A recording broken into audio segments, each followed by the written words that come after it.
It's time to turn your life-challenging moments into life-changing messages. Welcome to the PowerLift Stories podcast, where we are interviewing women whose stories will leave you lifted up, fired up, and fueled up with hope, courage, and inspiration. We want to thank our sponsor, Powerful Journey, who helps women tell their stories, write their books, and building a profitable brand around both. Join the masterclass or the Speakers Academy at phyllisjenkins.com. That is PHYLLISJENKINS.com. Now here's your host, Phyllis Jenkins. Hello, everyone, and today I am so excited to have my friend here, Alicia Marie Fay. She and I were just catching up because we haven't seen each other in at least a year, if not a little bit more, and Alicia's doing some great things, and I could not wait to have her here so that she can share some of the goodness with you. Alicia, I'm going to have you to just please give a brief introduction of yourself, and then we'll get into your story. That sounds great. And first, I just want to say, Phyllis, I am so excited to be here. Thank you so much for inviting me. This is just going to be a really fun time. So Phyllis and I got to know each other when I was on staff at a nonprofit ministry. So that's where some of my background is. But I left that a couple years back. And now I'm an author, educator, and entrepreneur. I'm dedicated to helping people unlock their potential and live with purpose. I have founded my own skincare company. I've authored a book that got published this year on mentorship. I run multiple online training and personal growth programs, and I also offer a personal coaching service. So I, juggle a lot of really fun aspects of my ministry. I've got a master's degree in education from Dallas Theological Seminary. And in my free time, I like to renovate houses with my husband. Wow. So that's what we do for fun. So that's a little snapshot of kind of who I am and what I'm about. Well, you are truly rocking it. I knew everything except the renovating part. That's pretty cool. Yeah, we're in the middle of a 3.5-year full-scale renovation project right now. So that's been an adventure. We have a slightly unusual lifestyle around the house as things are constantly under construction, but it's a blast. We have fun with it.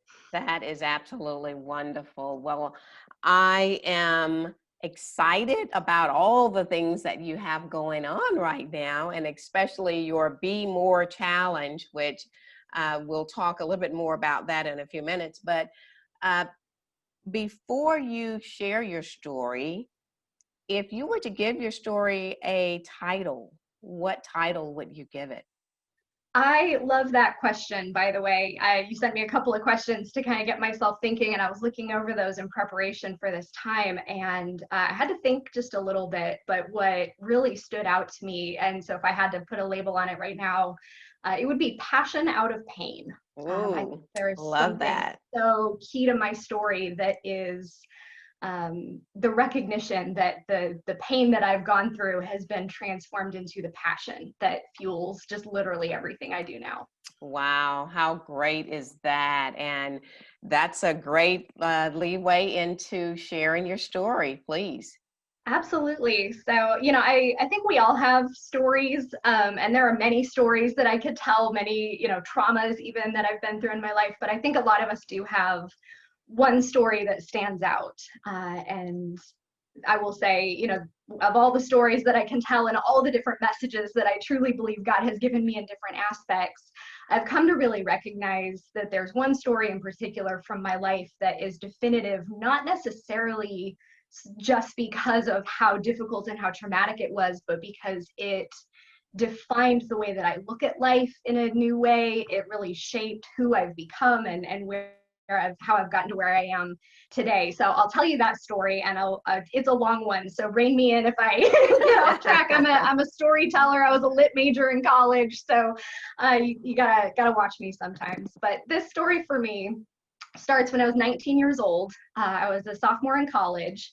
when I first started getting symptoms of a disease that would go many, many years before I effectively got it diagnosed. And so as a 19-year-old kid, I was a high achiever. I was in the honors program at my college. I was a straight A student. I was ready to take on life. And all of a sudden, it was like something in the trajectory of my life just shifted from everything I had had previous to that time. I started struggling with depression. I started struggling with fatigue, severe physical, just inability to keep up anymore on a purely physical level, and had no idea what was happening. But struggled to get through the rest of college. I did manage to graduate. I managed to graduate with honors even, which I truly attribute just to the providence of God. He kept me going during that time. That's great. But that period started a slow deterioration process that went on for multiple years. And little by little, I felt all of the capacities that I had get stripped away. I got married right out of college, and my husband and I struggled to find work. We were trying to make it in a 2009, recession world where there was no work for recently graduated college students, and had a whole lot of hardships. And I was seeing doctors at the time trying to make sense of some of the symptoms I was struggling with, and every single one of them would just say, "You're just stressed, you're just dealing with too much, just reduce your stress levels and you'll probably be fine." And that was the story that I got for a lot of years. But my husband, the way he likes to tell the story is about a year after we'd been married was his wake-up call to when things were really a problem. We were living with my in-laws at the time and getting ready to move out of state to take a new job that we had found. And as we were packing up and getting ready to move, I blacked out. I was sitting on a box, and my husband had just brought me a plate of food. We had pizza that was sitting on the floor in front of me, and I blacked out and face planted into my plate of pizza. Oh my goodness. Wow. And it's okay to laugh. It was funny, even though it was traumatic. But my husband says that was really the first moment that he realized this is not just stress. This is not just, me faking it or trying to get attention even. There was really something serious going on. And that was more than 3.5 years after I had started having symptoms and trying to figure out, why I didn't feel normal. Mm-hmm. It would be another year after that before I got a diagnosis, but I finally, fortunately, was able to get connected with a doctor. We ran blood tests and all kinds of diagnostic procedures, and it still took about 6 months to finally diagnose the issues that I was having. And the diagnosis I ultimately got was chronic late-stage Lyme disease, is the official terminology. And Lyme disease is unfortunately a very complicated illness. And so those, tags of chronic late stage, those are very important if you understand some of the details of how Lyme works. There are simple versions and there are very complicated versions. And I had the very complicated version. Well, let me just say, you are truly an amazing woman, and we could see the hand of God even back when you were in college, because for you to have all these symptoms and to still be able to graduate, that is just that shows the perseverance that you displayed. It shows that you were not willing to give up, and that's such a great message today, because many would have said, you know what, I'll come back to this later, but you did not. And I just applaud you for that, and I praise God that He took you through that period. So how are you doing now? Well, so let me tell a little bit more of the story if I can, because it kind of goes downhill from there. But I want to acknowledge, thank you for saying that, and I think you're right, and that's a key part of my story. Is I had been so convicted in some of those early years that God had a plan for me, and there were so many ways that He showed up that really reinforced this sense of purpose and sense of passion that I had, that I was going to do something great. But I have to, acknowledge the flip side of that, which is when illness became the defining trait of my life, and Particularly, it was when I got into treatment that everything kind of fell apart. The diagnosis, having a diagnosis was great, but it's one of those diseases where the treatment is truly so much worse than the disease, and it could have progressed, and it would have gotten worse and worse if I hadn't gotten it diagnosed and treated. But the year and a half that I was in treatment were hands down the most miserable years I have ever had in my life. Wow. I was in immense amounts of physical pain on a daily basis. One of the stories I tell, just hitting some of the highlight stories, I lost my balance, fell over, standing in my kitchen one day, like literally not doing anything interesting, fell over, hit my wrist, and it was sore for a couple of weeks, but I just ignored it because I was in so much pain it didn't register. I found out about a year later I had actually fractured my wrist at the time. Wow. And that's just an indicator to me of kind of the level of pain I was dealing with on a day-to-day basis. A broken wrist just didn't even register to me. I was dealing with symptoms, everything from like brain fog. I just couldn't think clearly. I had blurry vision. So when you think of being sick and it's like, oh, you get to sit on the couch and watch movies and read books. Like I couldn't read a book. I couldn't even follow a train of thought. I couldn't watch Netflix, every once in a while I would and I could, but I couldn't see the television from across the room because of blurred vision. I was having seizures and hallucinations on a regular basis. It was a level of dysfunction that I had never encountered, and it went on for months and months, and really about a year and a half before the illness finally went into remission. And during that time, what was harder than the disease itself was the emotional, psycho-emotional and personal questions and doubts and struggles and frustrations that I wrestled with. I really was forced to confront a sense of God's goodness, and do I want to commit my life to a God that puts people through experiences like this? And that was truly a big question that I wrestled through at the time. So let me just stop you and ask you there possibly could be a woman who's watching or listening right now who is asking that very same question, that she is just struggling right now, whether it's with illness or with another life challenge, and she's asking the same question that you ask about God. What would you say to her right now? So many things that I would love to speak to that woman.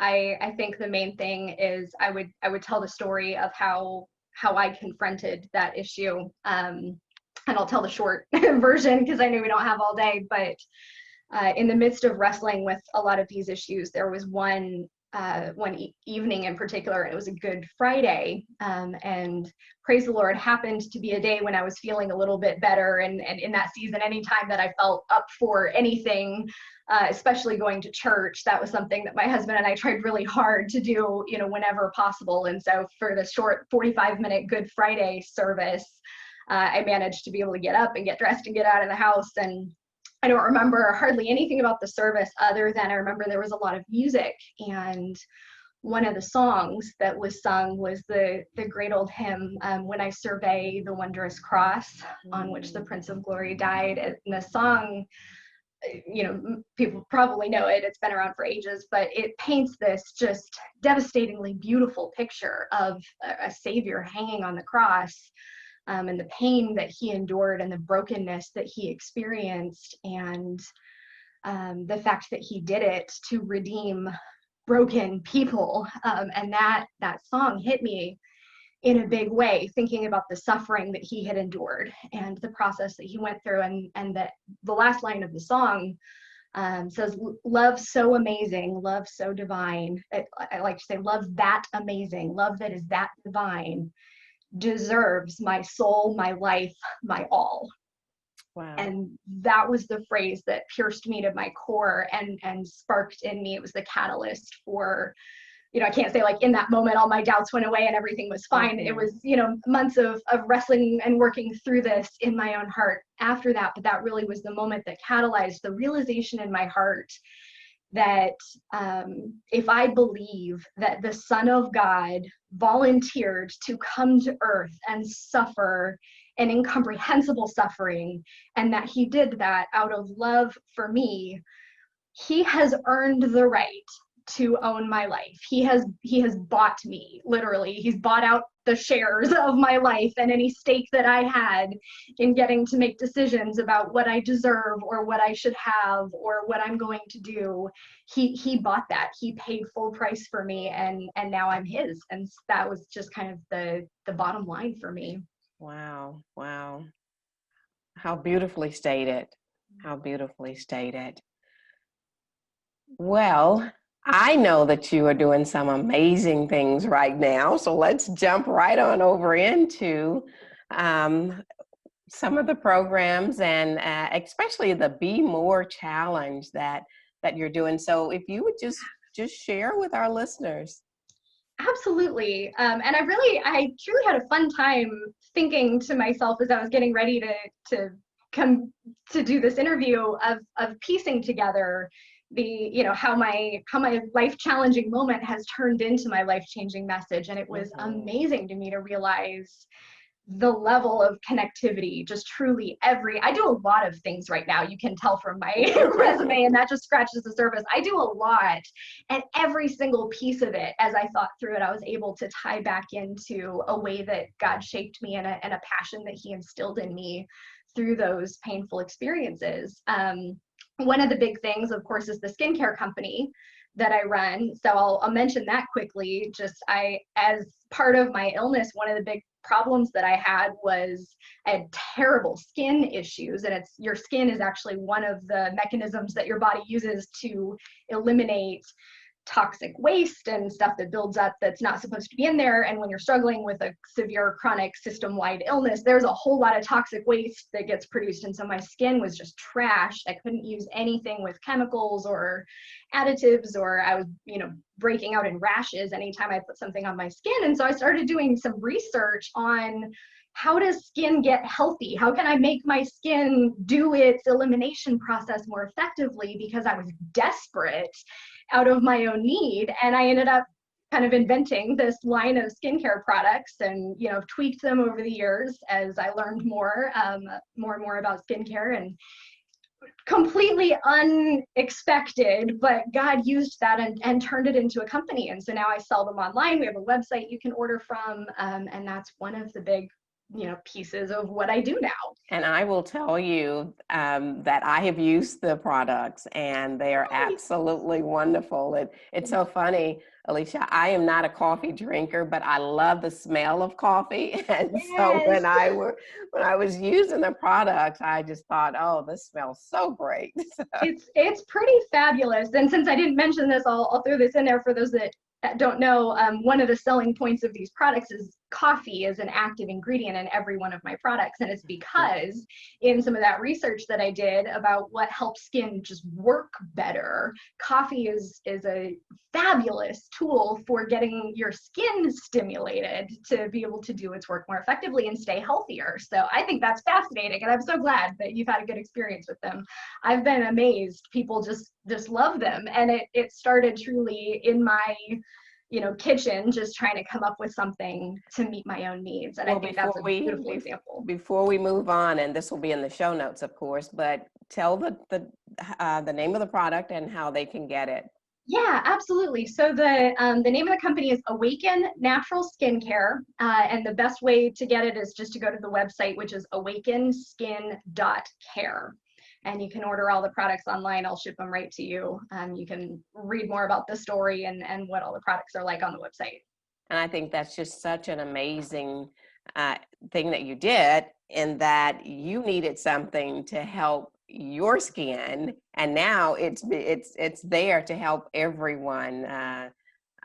That's just absolutely wonderful, and not wasting your experience. Yes, and it's truly a very personal passion point for me to recognize that where I am in life now is not in spite of what I've been through. It's not just I had these problems, but I overcame them and then I went on to live a great life and have a happy ending. It's I would not be doing any of the things that I do if I hadn't gone through what I went through. I wouldn't have the same things to offer. Wow. If I hadn't gone through that.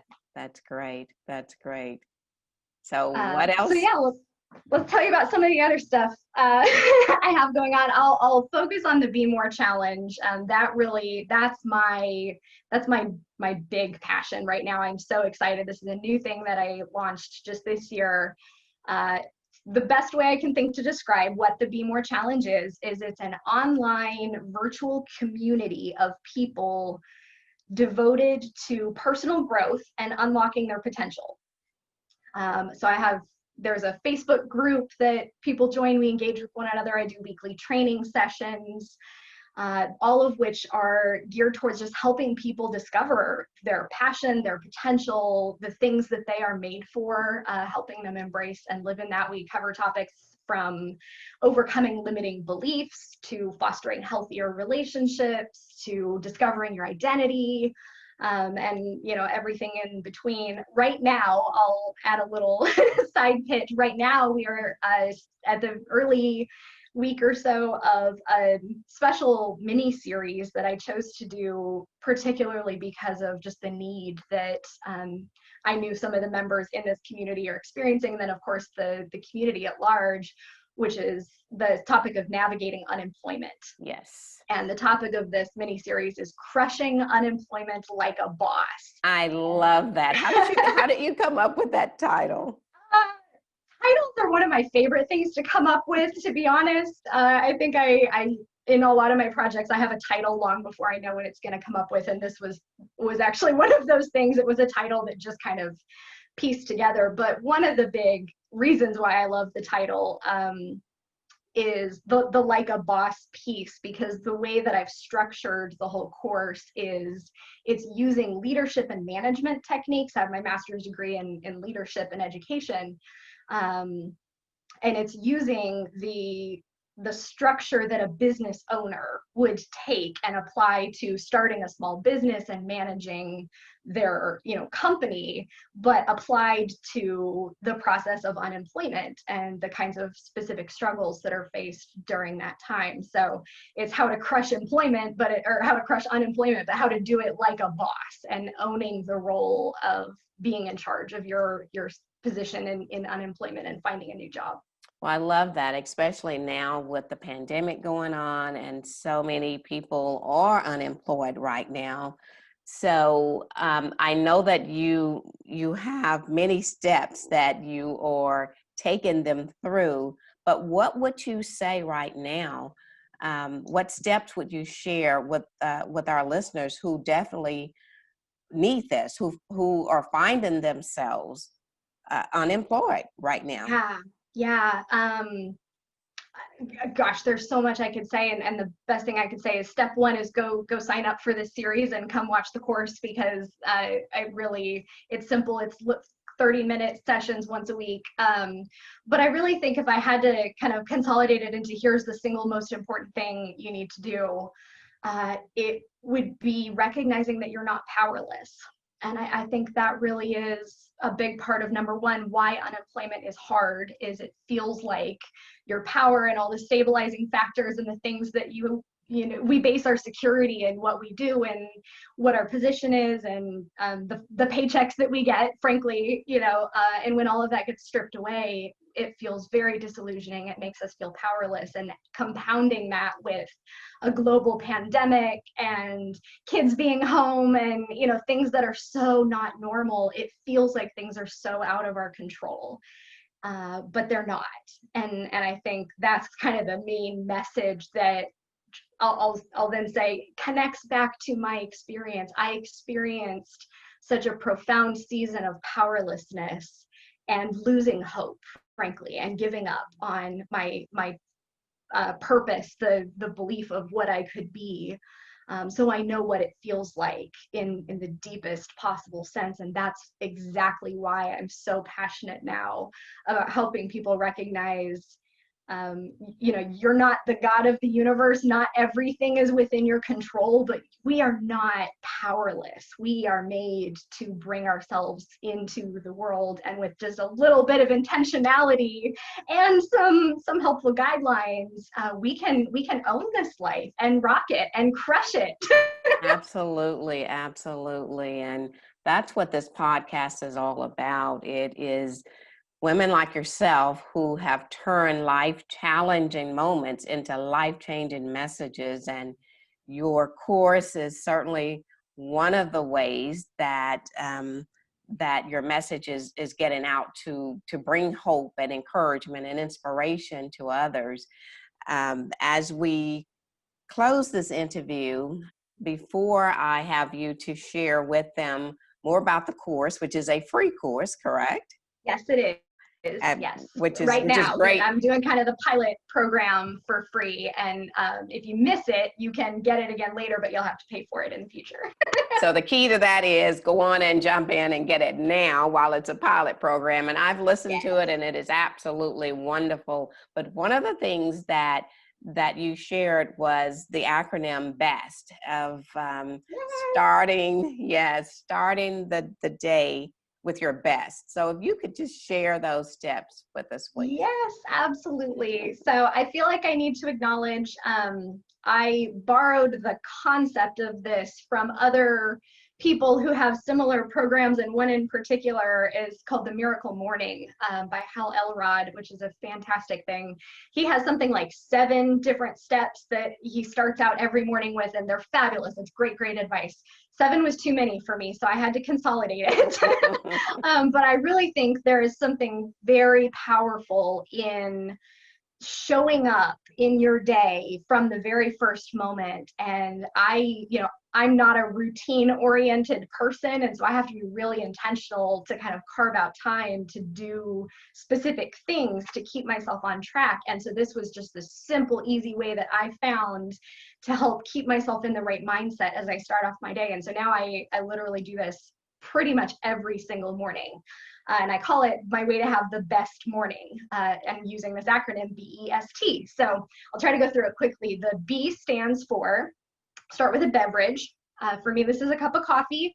If you don't like coffee, pick another beverage. And I don't have time to go into all the science behind why this is effective, but having a consistent, repeated activity every morning really creates a sense of safety. It creates a sense of familiarity and stability, and the sensory experience of having something to drink is actually really key to part of this process. So starting with a beverage like a hot cup of coffee, and while my coffee is brewing, the second B is breathing. So I do my beverage and I do breathing exercises while I'm waiting for it to be ready. Even just 3 deep breaths to get oxygen flowing to your brain first thing in the morning is fabulous.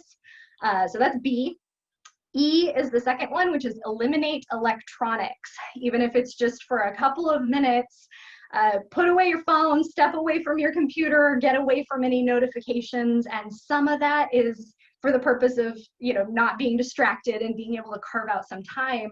But I also think a big piece of this is how important it is to remind yourself that you are not a slave to other people's expectations and these things that tether us to what people need from us and what people want from us and what they're waiting on, to be able to start my day just intentionally reminding myself, I'm going to engage with that, but I'm going to do it on my terms and I'm going to do it when I'm ready, is a powerful thing. So beverage, breathing, eliminate electronics. S is stillness and silence. We are not good at being still or quiet in our culture. And I think the longer you can carve out time for solitude and silence, the more benefit you'll get from it. But the rule of thumb I use is I try to give myself at least 30 seconds every day. Not 30 minutes, 30 seconds. It doesn't have to be very long, but just even 30 seconds of just intentionally being quiet. And you can count them if you have to. But 30 seconds of stillness will just clear out your mind and do some of the healing that our souls need that we don't give it during the day. And then the last one is T, which is training. I try to start every day with some little training tool, whether it's section of a book, a podcast, a YouTube video, an article. We live in an information age, and I think we are just foolish if we don't take advantage of that in small little ways. And that has been maybe one of the most powerful, transformative actions when I started making that part of my every single day, to just expose myself to the thoughts and ideas of other people. So that's my 4-part BEST system. I love that. And it is certainly something that we can all adapt to. When you were talking about the hot drink, I drink my ginger lemon tea every morning, and I look forward to it. Yes. And it's just so great to go and have my cup of tea. And I actually do it a little bit backwards, because I start my devotional, my quiet time first, and then I come to that. But I love the BEST. I love the starting your morning and giving it your best start. That certainly, the way we start our day will help us to know how the day is going to go later on, and help us it fuels us for the day. So yes. And it's been amazing to me, honestly, to realize that like some of the best secrets in life, secrets of success, are not big, complicated concepts. There are tiny little habits like this that if we just integrate these ittle bitty best practices into our day-to-day life, those are the things that honestly I believe have the biggest impact on achieving our goals and feeling good in the process and all of that. Wow. Well, I have one last question before I have you to share your contact information. Yeah. You have shared a lot of golden nuggets today, and I just want you to imagine, though, that you have stood on a stage in front of millions, and they've stood to their feet. They've given the biggest applause ever, cheering you on. But now they have left the auditorium. The curtains have closed, and you are preparing to leave. What 3 points do you hope that the audience walked away with? Yeah. I love that question, and I was thinking through that before coming on here as well. So I have my 3 ready to go, but I want to acknowledge that was a powerful exercise for me to think through. I think that was really a great question, and I love that you asked that question. Here's the 3 things that I came up with. First one is I want people to understand and apply to their own lives the reality that I am where I am today, not in spite of what I've been through, but because of it. That's been huge. The difficulties and the challenges that we face are not just obstacles that we overcome and then get past. They are the things that make us into the people that we are supposed to be when we bring ourselves into the world. So that's been huge. The second thing is I believe that one of the reasons God allows people to experience pain and struggle is because it's what births in us the passion for healing that pain in other people. We empathize better when we've hurt. We just do. And I think God is able to love people without having to suffer because he's God and he can empathize in a level that we can't.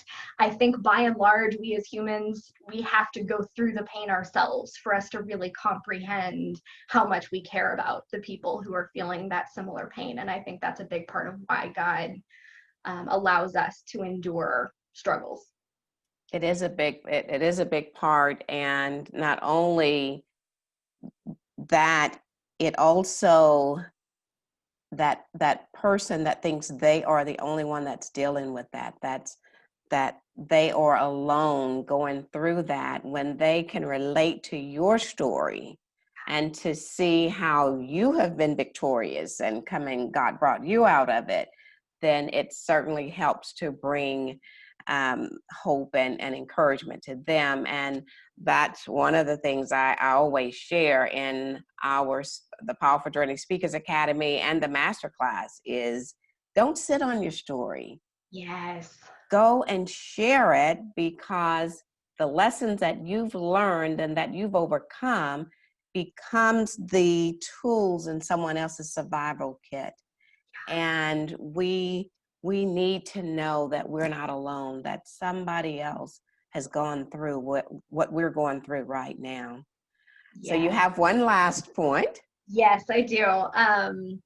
And really quick, let me just add a comment to that one though. Mm-hmm. One of the big passions that I have as I've worked through my own story and figured out how to tell it and encountered other people's stories along the way, one of the big things that stood out to me was how much everybody has their own story and the details are different in every single one, but it's shocking to me how much in wildly different stories the experience of the pain and the struggle and the trauma, the questions that we ask, the doubts that we wrestle with are so similar every single time. And Yes. So that would be my addition to what you said is tell your story and tell the internal experience of your story more than you focus on the details, because that allows our stories to reach people that won't relate to the specifics, but relate so deeply to that wrestling process. Yes. And that was transformative for me. So quick comment there. And then the final third thing that I would love to just impart to people is the reminder that you don't get to the finish line of big goals unless you have a deeply imprinted passion that motivates it.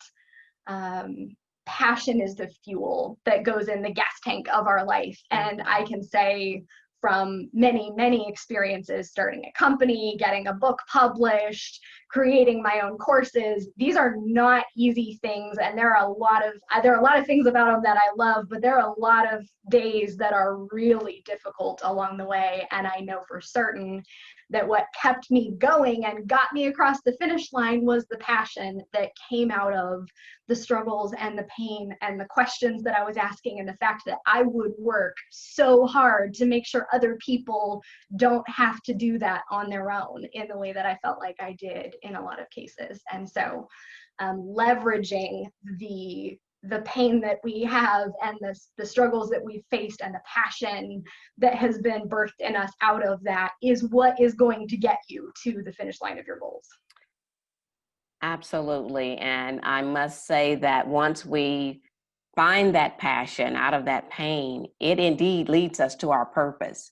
Yes. And for those who are actually watching you share this, they see the passion. You are just glowing as you're sharing. But I have to say as well, those who are listening via audio hear that passion coming through the airwaves. So, Alicia, thank you so very much. Now, tell our listeners how they can get in contact with you and all of the above, the website, everything. Absolutely. So one great thing is follow me on social media. I'm working on growing my social media platform, even though I don't like social media. It's where things happen. So it's what we do. I'm on Facebook and Instagram at Alicia Marie Fay.